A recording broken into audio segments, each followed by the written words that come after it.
Assalamualaikum warahmatullahi wabarakatuh. Perkenalkan, nama saya Fitri Ajarsari dari TPQ Miftahul Ulum Bogorjo. Pada hari ini kita akan sama-sama mendengarkan tentang sebuah kisah. Kisah orang yang paling kita sayangi, orang yang paling kita cintai, dan orang yang paling kita rindukan untuk terus bersama beliau di surga Allah nanti. Marilah kita simak bagaimana kisah kelahiran sampai turunnya wahyu kepada Nabi kita, Nabi Muhammad SAW. Nabi Muhammad SAW lahir pada tanggal 12 Rabiul Awal pada tahun Gajah.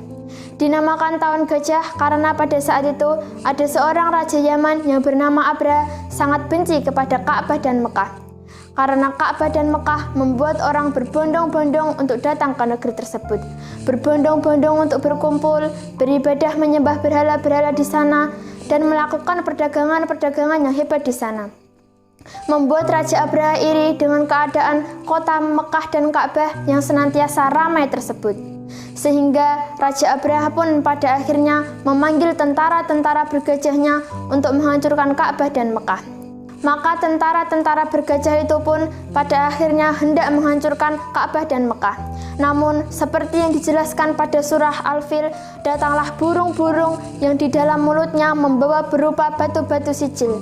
Batu-batu yang berisi api-api dan menghancurkan tentara-tentara bergajah itu, sehingga Raja Abraha dan tentara-tentara bergajah itu mati di tempat itu. Pada saat itulah kelahiran Nabi Muhammad SAW dari pasangan Abdullah dan Siti Aminah. Kelahirannya pun membawa keajaiban yang sangat luar biasa. Allah Subhanahu wa Ta'ala memerintahkan malaikat-malaikat untuk membuka pintu-pintu surga.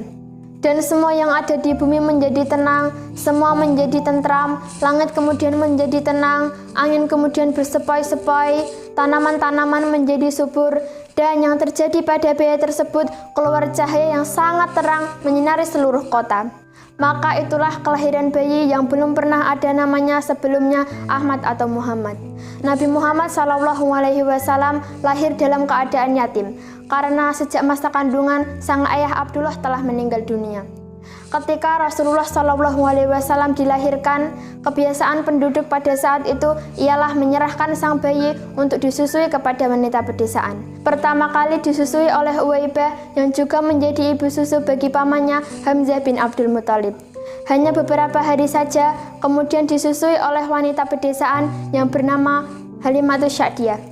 Ketika Rasulullah disusui oleh Halimatus Sya'diyah dan dibawa ke pedesaan, maka terjadilah hal-hal yang sangat luar biasa pada desa tersebut. Tanah-tanah menjadi subur, ternak-ternak berkembang biak dengan banyak. Maka Halimatus Sya'diyah pun sangat mencintai Rasulullah SAW, bahkan dianggap menjadi anaknya sendiri. Pada masa kecil itulah Nabi Muhammad SAW didatangi oleh malaikat Jibril, dibelah dadanya, dicuci jantungnya, dan disucikan diri Muhammad SAW. Kemudian Nabi Muhammad SAW tinggal bersama sang ibu hingga usia 6 tahun. Namun ternyata sang ibu Aminah meninggal dunia, lalu diasuh oleh kakeknya yang bernama Abdul Muthalib, sang pembesar orang-orang Quraisy, orang-orang Mekah, sehingga disegani oleh orang-orang Mekah. Lalu di usia 8 tahun, sang kakek pun meninggal dan diasuh oleh pamannya yang bernama Abu Thalib.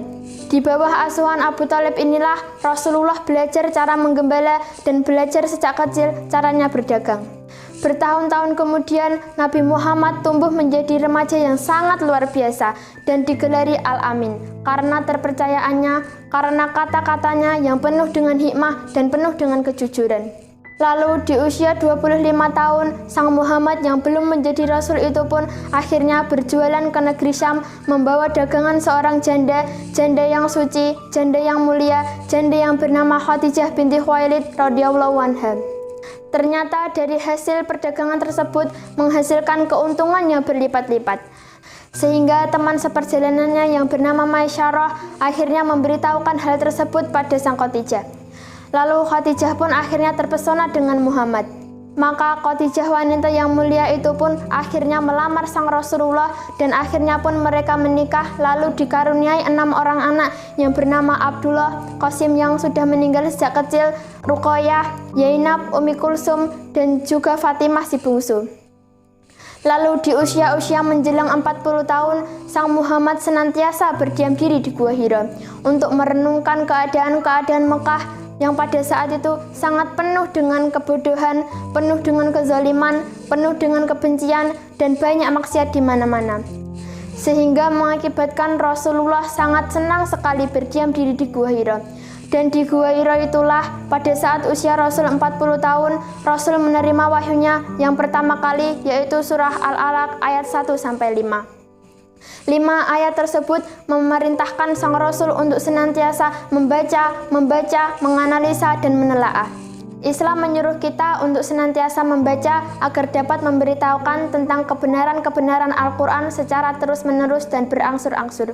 Kemudian Nabi Muhammad SAW wafat pada usia 63 tahun, dan di akhir-akhir hidupnya Nabi Muhammad SAW berkata, "Jika engkau ingin selamat wahai umatku, maka berpeganglah pada 2 hal, Al-Quran dan hadis. Dan jika engkau ingin selamat dunia dan akhirat, ikutilah petunjuk Nabi Muhammad SAW serta Al-Quran dan hadis sebagai penolong untuk menjalankan kehidupan ini." Mudah-mudahan kisah singkat tentang Rasulullah ini bisa menjadi pembelajaran bagi kita untuk menjadi orang mulia di dunia dan di akhirat, insya Allah. Sekian dari saya, bila ada salah kata mohon maaf. Wassalamualaikum warahmatullahi wabarakatuh.